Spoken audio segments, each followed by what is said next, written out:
वस्सलातु वस्सलामु अला सय्यिदिल मुरसलीन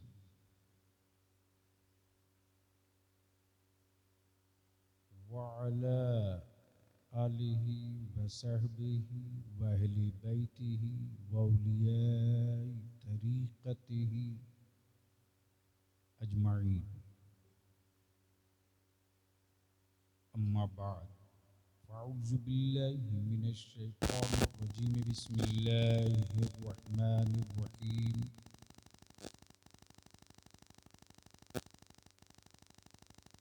इन्नद-दीन इंदल्लाहिल इस्लाम। सदक़ल्लाह व सदक़ रसूलुहुन नबिय्युल अमीनुल करीम व नहनु अला ज़ालिका लमिनश शाहिदीन वश्शाकिरीन वल्हम्दुलिल्लाहि रब्बिल आलमीन। सदर बावकार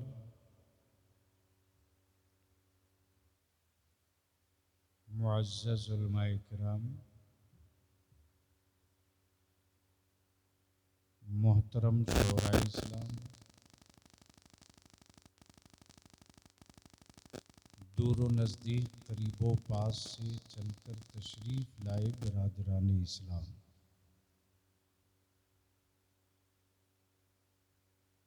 सबसे पहले मैं अपनी तरफ से जमाती अहले सुन्नत की तरफ से मसलके आला हज़रत की तरफ से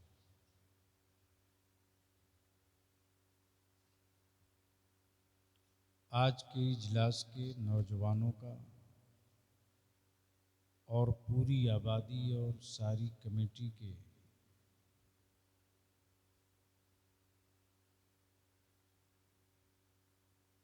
मेंबरान का दिल से धन्यवाद करूं।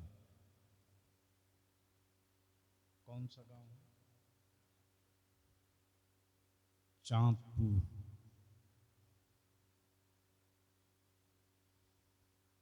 चांदपुर और गिरदोनवाह से आए हुए ईमान वालों,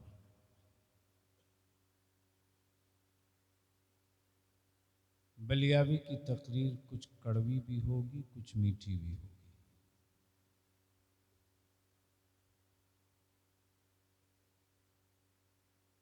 कड़वी इसलिए होगी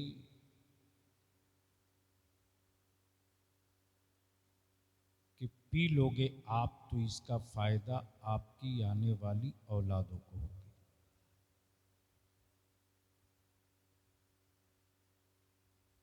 मेंबर शरीफ पर उलमाए कराम का एक अजीम काफिला है। बलियावी वैसे भी जल से कम कर दिया। इस काम के लिए मेरी जमात में मुझसे अच्छे और बेहतर लोग बड़ी तादाद में,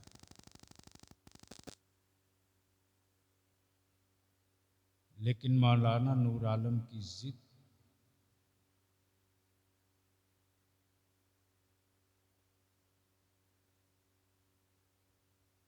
और आज के हालात में थोड़ी सी ज़रूरत,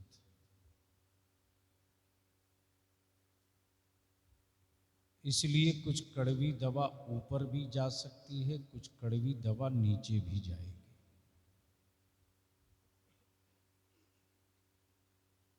और स्टेज वाले बोलेंगे तो आप नारा लगा लेना, ये ना बोले तो इन्ना लिल्ला ज़रूर पढ़ लेना।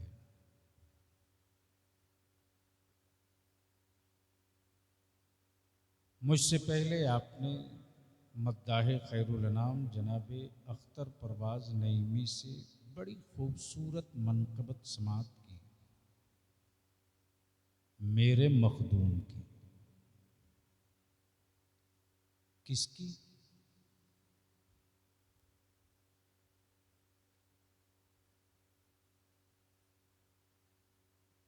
अगर मैं इसी एक जुमले पर अपनी गुफ्तगू का आगाज़ और इख्तिताम कर दूं तो रात छोटी होगी। भैया थोड़ी सी कम करो, कान फाड़ने वाली आवाज़ नहीं होनी चाहिए। आने वाले दिनों में हमारे जलसों पर बैंड लगेगा तो स्टेज वालों की वजह से, यानी इतना साउंड बढ़ा दो कि कान के पर्दे फट जाएं, बला से बात समझ में ना आए।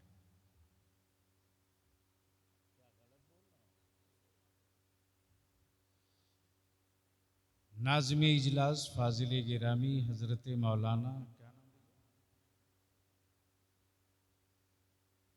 शमशीर आलम से निकाबत समाप्त की। मुझसे पहले बंगला ज़बान का मेरी जमात का साहिरुल बयान खतीब फाजिल गिरामी हज़रत मौलाना नूर आलम की गुफ्तगू आपने सुन ली। अब आप ये बताओ कि क्या बलियावी से कुछ सुनने का मूड है? कितने लोगों का? उठाए रखो। स्टेज वालों का भी उठाए रखो। अरे उठाए रखो, इतनी जल्दी हार मान गए? उठाए हो तो दोनों हाथ उठाओ। अब सारा मजमा पूरी ताकत से मुट्ठी बांध के हाथ उठाकर बोलो, लब्बैक या रसूल अल्लाह, लब्बैक या रसूल अल्लाह। ओए आवाज बुलंद कर। ईमान वालों की आवाज कभी पस्त नहीं होती। भारत में आजान से उनके माबूदों की कमर टूटती है। कलमे की सदा गूंजेगी तो क्या होगा? इसलिए ताकत लगा के आवाज़ बुलंद बोलो, लब्बैक या रसूल अल्लाह, अल्लाहुम्मा लब्बैक या रसूल अल्लाह। इस नारे को अपनी औलादों की घुट्टी में पिला के रखना। तवज्जो चाहूंगा अहले स्टेज वाले चाहेंगे तो तकरीर हो जाएगी, वरना आने का वादा था, आ गया। और डुप्लीकेट नहीं, ओरिजिनल हूं।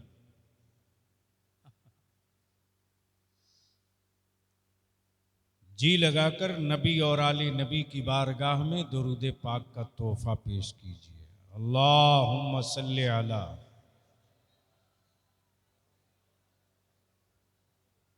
अपने बाप दादा और अपने हम लोग जो आबाओ अजदाद वाला लहजा है उसमें पढ़ो, रब्बे सल्लिम अला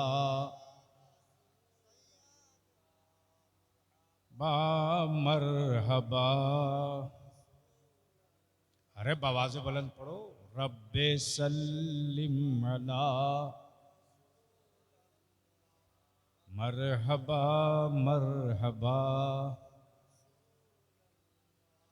ऐ खुदा दम बदम दरूदो सलाम, ऐ खुदा दम बदम अपने प्यारे नबी पर भेजो मदाम, अपने प्यारे नबी। कल मैं ला इलाहा इल्लल्लाह, कल मैं ला इलाहा है मोहम्मद मेरे रसूलुल्लाह, है मोहम्मद।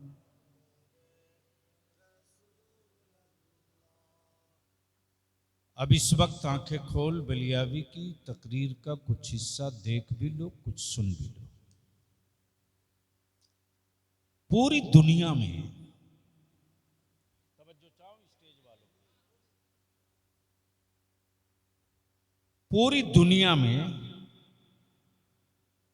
धर्म की कमी नहीं है। और मेरे भारत में तो अब तक लिस्ट नहीं फाइनल हो सकी। तवज्जो चाहूं अगर समझ सकते हो, मैं किसी के बदन का कपड़ा नहीं उतारता हूं। कैच कर सकते हो तो कर लो। तवज्जो चाहूं सुन लीजिए, मोबाइल बाद में देखिए। भारत में अब तक लिस्ट फाइनल ना हो सकी कि माबूद कितने हैं। आप लोग डर तो नहीं रहे? तो बोल क्यों नहीं रहे? कई साल पढ़ने के बाद ये माल नहीं निकलेगा। ये कमाया हुआ माल नहीं है, मुफ्ती आजम के यहां से पाया हुआ माल। तवज्जो चाहो, भारत में अब तक लिस्ट फाइनल ना हो सकी कि माबूद उनके कितने हैं। प्लीज,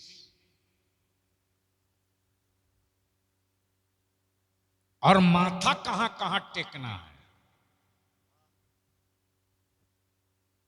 तवज्जो चाहो,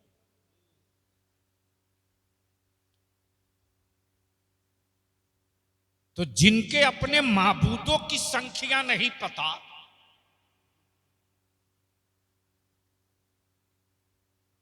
वो अपने कुफ्र की दीवार बचाने के लिए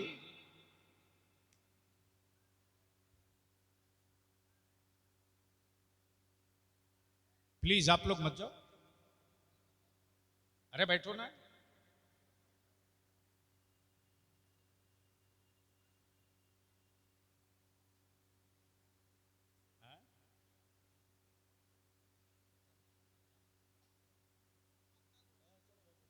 आप लोग बाइक नहीं देखे हो क्या? लेके भाग तो नहीं रहा था? तो जब ऐसी बात नहीं है तब क्यों आप लोग बाई में आ गए? तवज्जो चाहो, बोलोगे तो बोलूंगा जोर से। ओए धक्का ना देना पड़े, बोल दो। जिनके अपने माबूदों की लिस्ट फाइनल ना हो सकी, वो इस्लाम की दीवार कमजोर करने के लिए भूखे नंगों की फौज तैयार की है।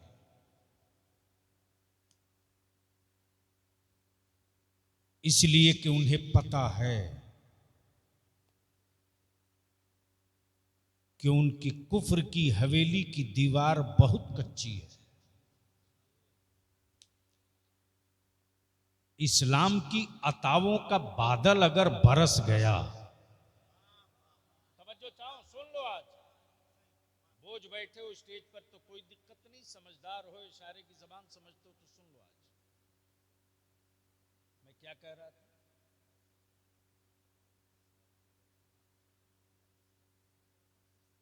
यानी इतनी देर से मैं मेहनत यूं ही कर रहा था।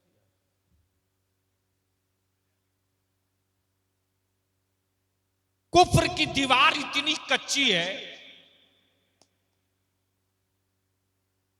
कि बेचैन है कि इस्लाम की अताओं का बादल अगर बरस गया,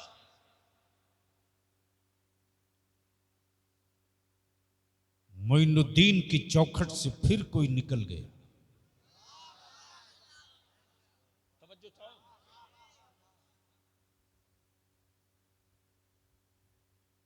अलाउद्दीन की दहलीज से कोई चल पड़ा।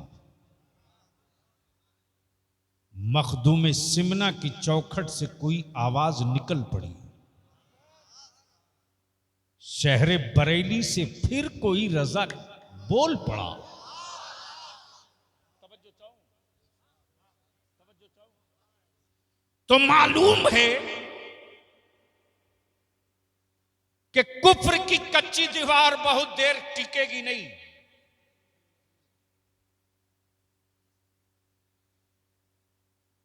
और उसी दीवार के तहफ्फुज के लिए भारत में राजनीतिक पेट्रोल छिड़क कर आग लगाया जा रहा।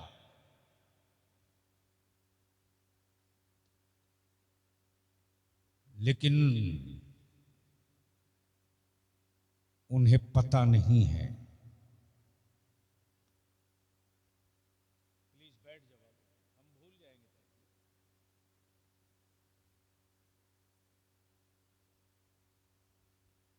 कि कल भी इस्लाम वालों की तादाद कम थी, आज भी कम है।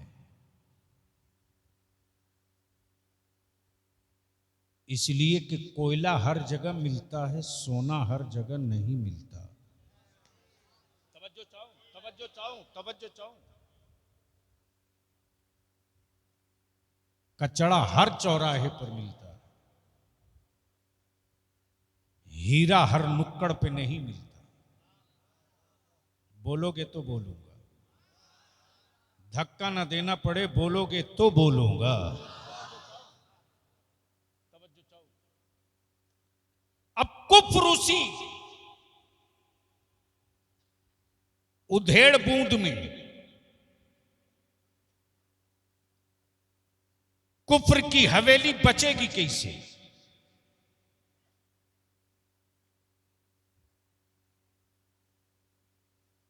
कुफ्र के किले में इस्लाम का पानी दाखिल हो रहा, रुकेगा कैसे? तो मोबाइल के डब्बे का इस्तेमाल, नफरत का इस्तेमाल, सत्ता के पैसे का इस्तेमाल, हुकूमतों की तिजोरियों का इस्तेमाल। तब बलिया भी कहता, भारत की भूमि पर खड़ा होकर सबसे पंगा लेना, मुस्तफा के आशिकों से पंगा कभी मत लेना।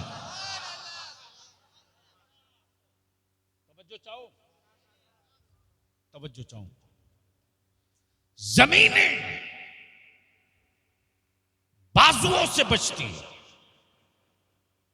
सत्ता तंत्र से बचता है, इस्लाम इश्क से बचा है।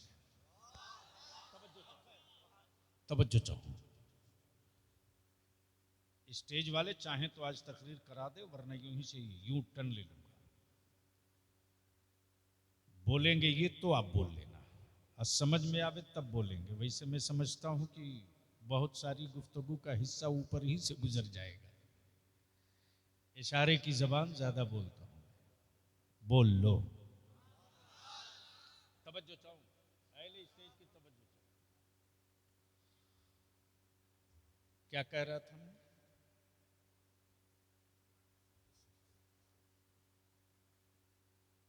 मैं तो आपसे सुनना चाह रहा था।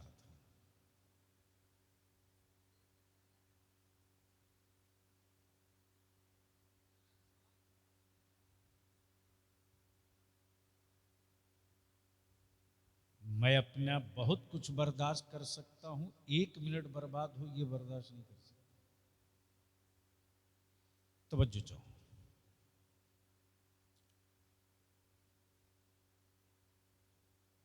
आशिक, आशिक और इस्लाम, आशिक और इस्लाम। पहले स्टेज की तवज्जो चाहो। अब आशिक और इस्लाम के बीच में महबूब कौन है? तवज्जो चाहो, तवज्जो चाहो। तो एक तरफ इश्क, एक तरफ इस्लाम। तो मदीने से महबूब पुकार पड़ा, मैं महबूब, मैं महबूब, मैं महबूब। और जो मेरा महबूब है वह तन्हा मेरा नहीं, आदम का भी महबूब, ईसा का भी महबूब, जकरिया का भी महबूब, शीश का भी महबूब, इदरीस का भी महबूब, यूसुफ का भी महबूब, सालेह का भी महबूब, कलीमुल्लाह का भी महबूब, रूहुल्लाह का भी महबूब, ज़बीहुल्लाह का भी महबूब, अमा हद तो ये कि जो खुदा का महबूब है वो सारी कायनात का महबूब है।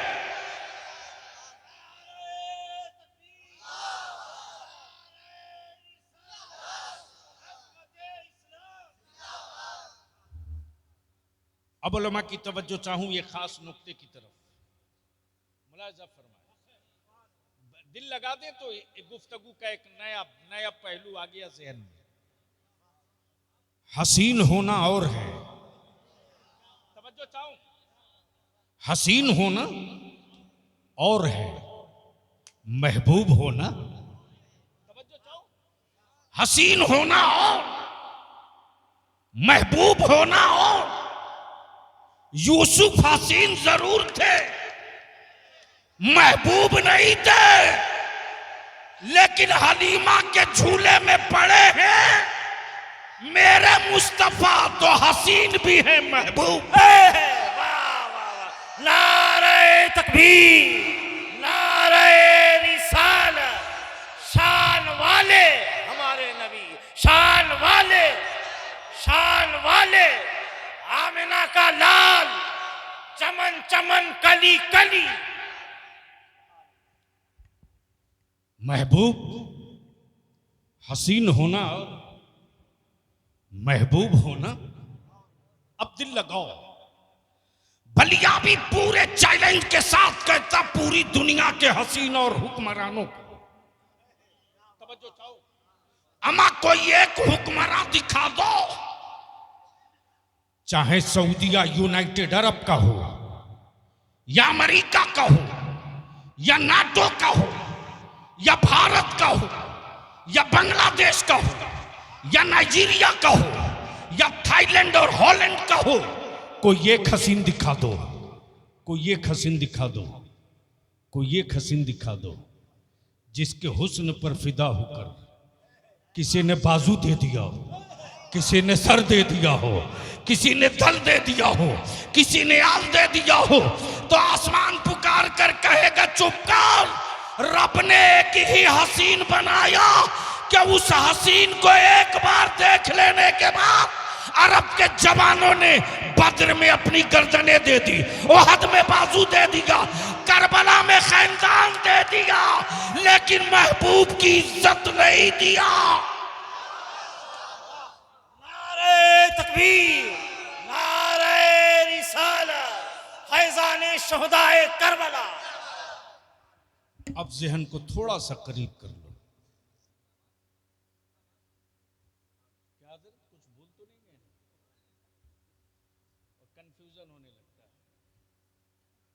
चूंकि रटा हुआ माल होता नहीं है ना, उसी मफहूम में से छान के निकाल लेता हूं। बोल दो एक बार झूम के या रसूल अल्लाह। तवज्जो चाहो, मैं क्या कह रहा था,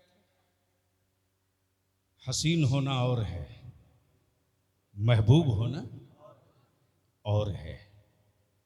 हसीन होना, महबूब होना, जो सिर्फ हसीन देखा महबूब ना देखा वो उलझ गया। तवज्जो चाहो, तवज्जो चाहो, जिसने सिर्फ हसीन देखा महबूब ना देखा वो उलझ गया, वो उलझ गया।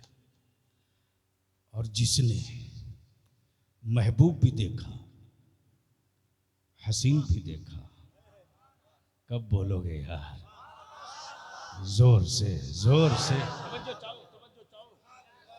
तो जिसने महबूब और हसीन दोनों को देखा वो बरेली का इमाम पुकार पड़ा, जमीनो जमान।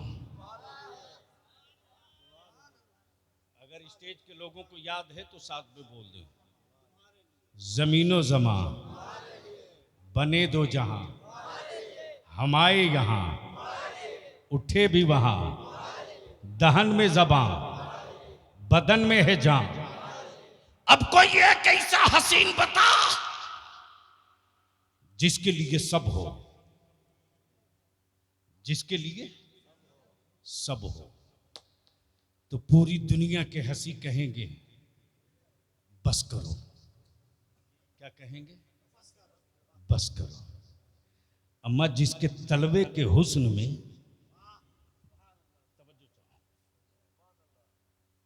जिसके तलवे के हुस्न में जिब्रील गुम हो, जिसके तलवे के हुस्न में जिब्रील गुम हो, अब जहन को इसी जगह रोक लो और जहन को थोड़ा करीब कर लो। प्लीज, जो कुछ करना हो भैया, प्लीज पहले हजरत को ले आओ, उसके बाद कुर्सी ठीक करो। मैं क्या कह रहा था यार, इतनी मेहनत के बाद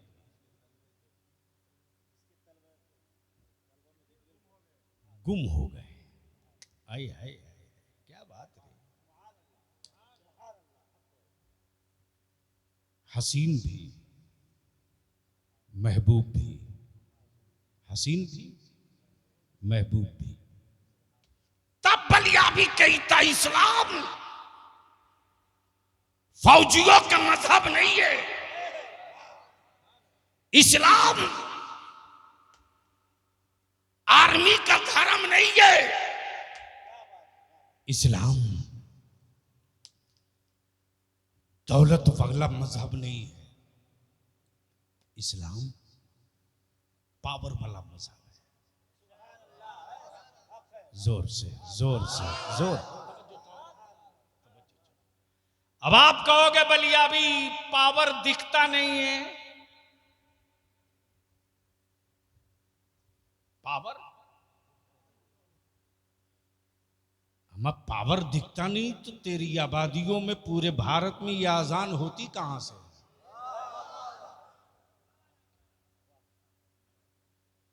ये मस्जिदों से गूंजती हुई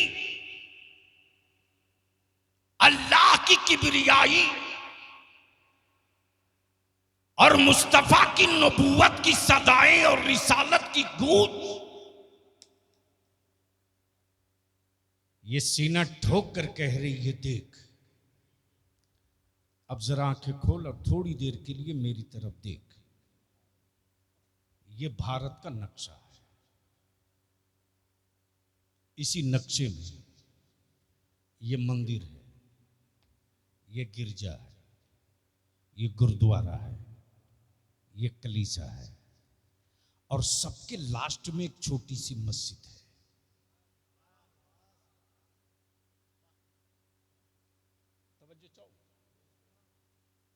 कहीं घंटी बज रही,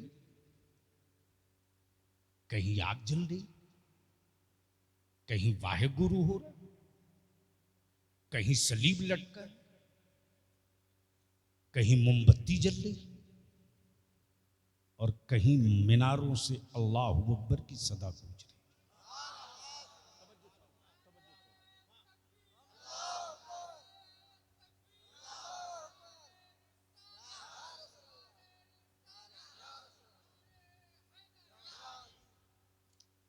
सुबह सूरज निकलने से पहले घंटी बजने लगी। घंटी बजने लगी। घंटी, मोमबत्ती, सलीब लटकने लगा। देखा अचानक शाम को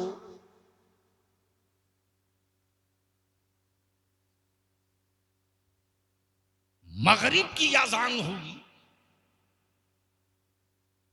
तो पड़े उसका महेश अपने बीमार बेटा को लिए मस्जिद की तरफ दौड़ रहा। समझ में आवे? दिख रहा हो तो बोलना, अगर दिख रहा हो तो बोलना। बोलो बोलो बोलो, अरे बोल जोर से, डर। पंजाब का पंजाबी भाई शीशी में तेल लिए मस्जिद की तरफ, क्रिश्चियन शीशी में पानी लिए मस्जिद की तरफ। मैंने कहा, ओ महेश, रॉन्ग नंबर पर क्यों जा रहा? अरे मंदिर उधर है, ये मस्जिद है यार।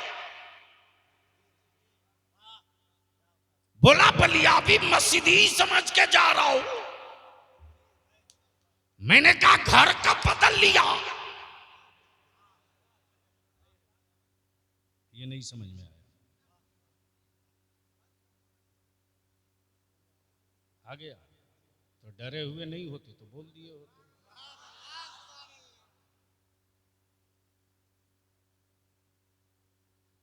महेश बोला बलियावी भाई मैं इसे ही नहीं जानबूझ के आया हूं। मैंने कहा क्यों? अमा तेरा भाई काट हो जाएगा, तू यहां क्यों? बोला बेटा बीमार है 6 महीने से, दवाइयां करके थक गया, मेडिसिन और इंजेक्शन से भरोसा टूट गया, तब लेके चला हूं मस्जिद की तरफ। तवज्जो चाहो। मैंने कहा यहां सिर्फ चटाई मिलेगी, एक्सरे नहीं। यहां सिर्फ मेंबर मिलेगा, मेडिसिन नहीं। महेश बोल पड़ा मैं खूब जानता हूं कि यहां सिर्फ चटाई और कुरान मिलेगा, भारत को तोड़ने वाला सामान नहीं मिलेगा। तवज्जो चाहूं, सुन सकते हो, बर्दाश्त की क्षमता है तो सुनो। भारत को तोड़ने वाला सामान नहीं मिलेगा। तब बलिया भी कहता ये इस्लाम है, इस्लाम गालियां देने वालों से भी मोहब्बत करता है, मस्जिदें तोड़ने वालों से भी मोहब्बत करता है, मीनारों पर झंडा बांधने वालों से भी मोहब्बत करता है। मेरे नबी ने नफरत को नफरत से मिटाना नहीं सिखाया, नफरत को मोहब्बत से मिटाना। नारे तकबीर, नारे रिसालत, मजहबे इस्लाम, मजहबे इस्लाम, बानिए इस्लाम। जहन करीब करना। मैंने कहा पंजाबी तेरे को क्या प्रॉब्लम? गुरुद्वारा उधर है। बोला दवा फायदा नहीं करती। क्रिश्चियन से कहा ओए तेरा तो चर्च उधर है, आप यहां कैसे आ गए? बोला सब फेल कर गया तब आया।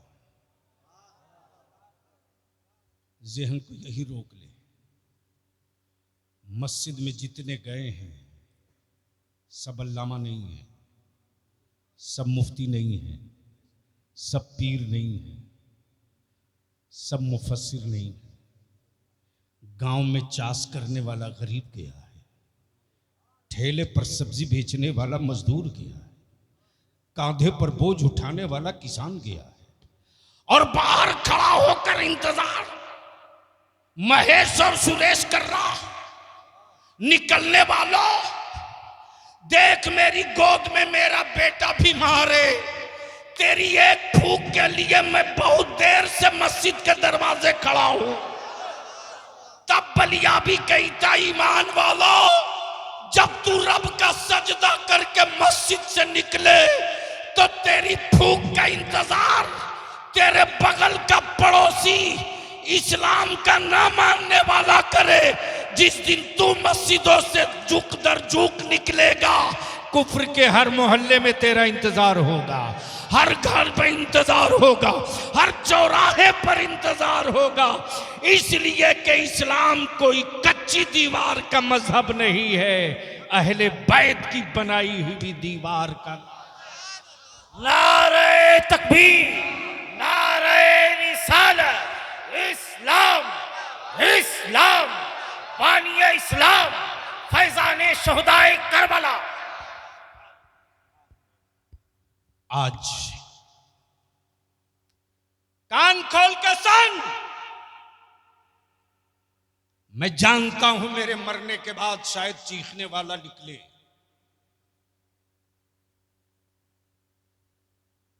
कीमती चादरें चढ़ाना यह अकीदत है। और उसी पैसे को बचाकर अपनी औलादों को पढ़ाना ये वक्त की जरूरत है। तवज्जो चाहो प्लीज। ए मौलाना मोबाइल बंद कर यार, घर जाके सो जा। कहीं ऐसा ना हो इसे लाके कहीं आखिरी जलसा हो जाए। मैं स्क्रिप्ट इकट्ठा करने नहीं निकला हूं।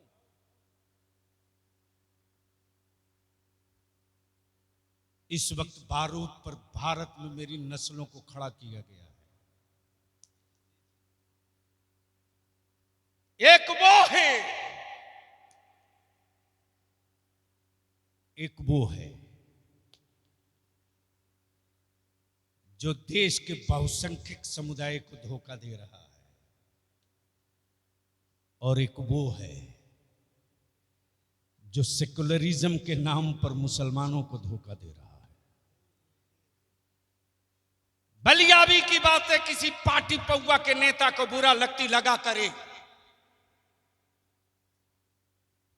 लेकिन मेरी कौम की औलादों की गर्दन पे हाथ डालोगे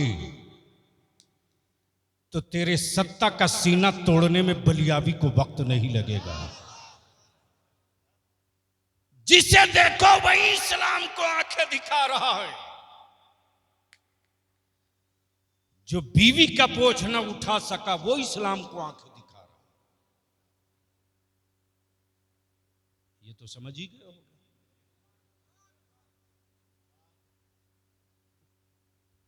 बोल मैं रहा हूं, डर आप रहे। जो अपनी बीवी का बोझ न उठा सका वो इस्लाम की बेटियों के लिए कानून बना रहे हैं।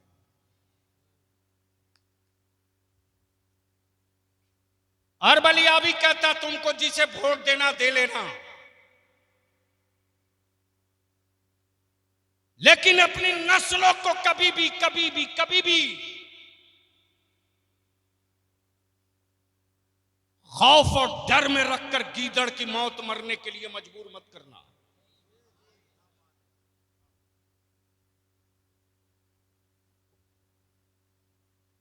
जरूरत किस बात की है सुन। भारत का संविधान है, सुना है, पढ़ा भी है।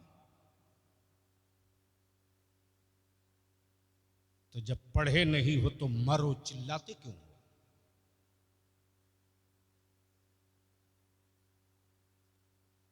हम अपने उलमा से विनती करके गुजारिश करके कहेंगे उर्दू में भी है, निकाल के पढ़िए। हमारे बच्चों को वो लोग नहीं बताएंगे कि भारत के संविधान में हमारा हक, हिस्सा, अधिकार क्या है। वो सिर्फ डराएंगे कि डर के रहो और मुझे सत्ता में बनाए रखो। अरे तेरा बलियाबी आज से 20 साल पहले से चीख चीख करके अब थक रहा रे। मेरे बच्चों को जिंदा रखा जाएगा सिर्फ इसलिए कि तुम वोट देकर मुझे सत्ता देते रहो। तेरी नस्लों को हक देने के लिए नहीं, तेरी औलादों का हिस्सा देने के लिए नहीं, सत्ता में बने रहने के लिए तुझे जिंदा रखा जाएगा। और इस दीवार को कोई दूसरा नहीं तोड़ेगा। अगर चाहते हो कि तेरी नस्लें भारत में सीना ठोक करके अपने वतन में जी सकें, तो जाहिल रखकर जिंदा नहीं रख पाओगे, पढ़ाना पड़ेगा, पढ़ाना पड़ेगा। मुझसे पूछ मालदा में मेरे बच्चों का क्या हाल है, मुझसे पूछ। चला जा मुंबई, दिल्ली, चेन्नई, अहमदाबाद, हैदराबाद, शायद कोई शहर ऐसा मिले जहां होटल और कारपेंटिंग में हमारे बच्चे न हो इस इलाके के। तेरे वोट से जो सत्ता के माल चाप रहे हैं तेरे बच्चों को मजबूर किया गया होटलों में प्लेट धोने पर। मेरी बातें कड़वी लगेगी, कोई फर्क नहीं पड़ता। सबकी जिंदगी का मिशन है, मेरी भी जिंदगी का मिशन है। मैं जानता हूं कि मैं कोई बहुत बड़ा दिया नहीं जला सकूंगा, लेकिन एक टिमटिमाता चिराग जरूर जला के मरूंगा। कोई तो होगा जो खूने जिगर डालकर उजाला फैला दे। जहन को हाजिर कर, जो बीवी छोड़ के भागा है वो मेरी बेटियों के लिए बेचैन है। भारत के संविधान को पढ़। भारत के संविधान में आर्टिकल अनुच्छेद 29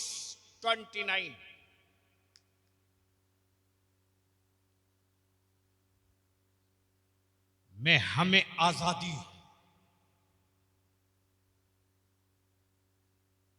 अपने मजहब की आजादी है।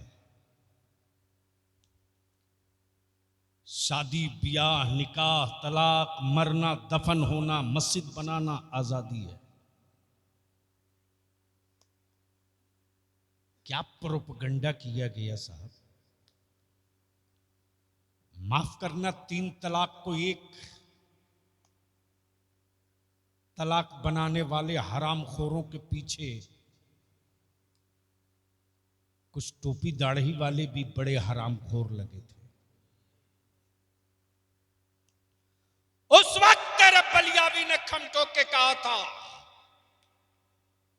जिसको जो कानून बनाना बना लो, भारत में हम वही करेंगे जो मदीने वाले मुस्तफा ने मुझको बताया है। और यह अधिकार मुझको कांग्रेस ने नहीं, टीएमसी ने नहीं, लेफ्ट ने नहीं, आरजेडी जेडीयू ने नहीं, मुलायम और मायावती ने नहीं, ये हमको पावर भारत के संविधान ने दिया है। लेकिन जरा आंखें खोल, आंखें खोल। उनके यहां डाइवर्स हो, कोर्ट कुछ नहीं बोलेगा। उनके यहां तलाक हो, कोई कुछ नहीं बोलेगा। अमा उनके यहां तो 2005 में बेटियों को बाप की प्रॉपर्टी में हिस्सा दिया गया। कब कब? और वो मेरी बेटियों के हक की बात करते, जो खुद ही बरसों बरस से हक मार के बैठे हो। लेकिन मेरे पैगंबर ने तो 1400 बरस पहले ही बेटियों का हक दे दिया। बाप की प्रॉपर्टी में बेटियों का इतना हिस्सा। गैरों में कोई दम नहीं था रे मुसलमान, मजबूर तो तुमने किया, तुमने। मौलाना माफ करेंगे, थोड़ा कड़वा है ये। खुदा जाने कौन सा नशा खा लिया है मुसलमान, पता नहीं ये कब होश में आएंगे।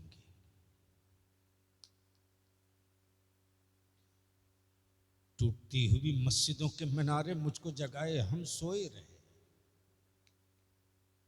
लुटती हुई बेटियों की आबरू पर बेटियां चीखती रही, हम सोए रहे। मेरी कम्युनिटी की बेटियों को, मेरी नस्लों को भारत छोड़ने के लिए ऐलान होते रहा, हम मस्त रहे। मेरे नबी की इज्जत पे जालिमों ने हाथ डाला, आप चुप रहे। अब एक कानून बनाने की बात हो रही है, 1 कंट्री 1 लॉ,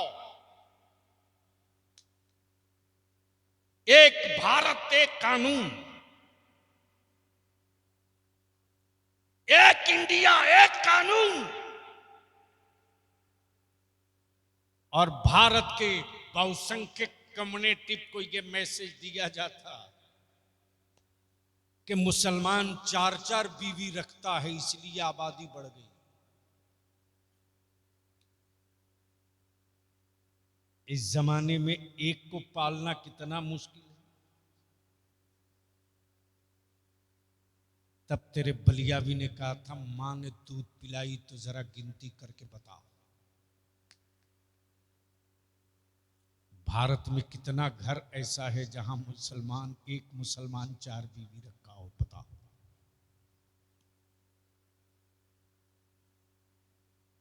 जब इनका मास्टर एजेंडा तैयार हुआ तब अहले सुन्नत का खादिम तेरा बलियावी ललकार के बोल पड़ा, आखिरी सांस तक इसके खिलाफ लड़ेंगे। अब सर्वे कराया जा रहा लॉ कमीशन के थ्रू,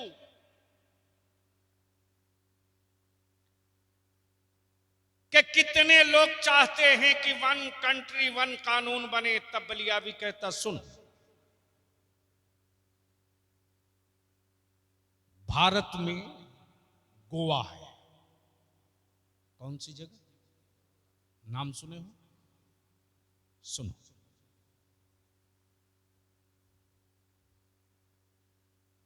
हजरत ठीक है, छोड़ दीजिए। गोवा में ये है कानून, एक मर्द शादी करे 10-12 साल में अगर सिर्फ बेटी ही बेटी पैदा हो, यानी 2 बेटी अगर पैदा हो जाए,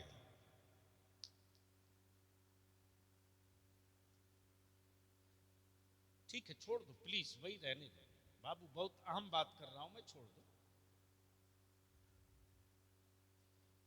उलमा इकराम की तवज्जो चाहूंगा। तो गोवा स्टेट गवर्नमेंट का कानून है